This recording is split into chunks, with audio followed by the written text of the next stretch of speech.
പണ്ഡിതന്മാർ പറയാറുണ്ട്, ഒരു മൊബൈൽ ഫോൺ 24 മണിക്കൂറിനുള്ളിൽ നിങ്ങൾ ചാർജ് ചെയ്തില്ലെങ്കിൽ അതിന്റെ ചാർജ് അങ്ങ് ഡൗൺ ആയി പോകുന്ന പോലെ 24 മണിക്കൂറിനുള്ളിൽ മുസ്ലിം ഖുർആൻ കേട്ടില്ലെങ്കിൽ അവന്റെ ഈമാനിന്റെ ചാർജ് കെട്ടുപോകും.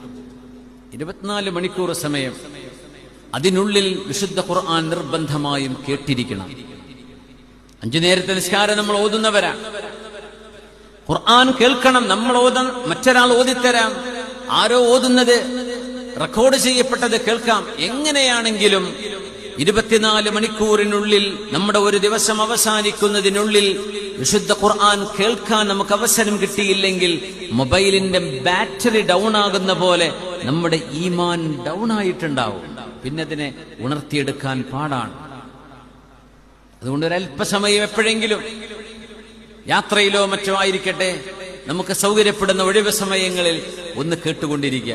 അതിനൊരു മനോഹാരിതയുണ്ട്.